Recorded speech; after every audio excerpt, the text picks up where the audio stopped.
الصحاب كتيرة في وقت الفرح والهيصة، لكن وقت الشدة والظروف المعيوبين بيظهروا على أصلهم لقوا إنهم ناس رخيصة.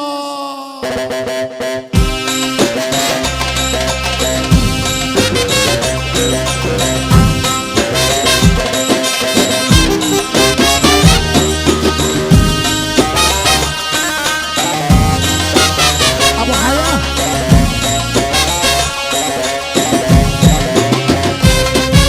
العمدة،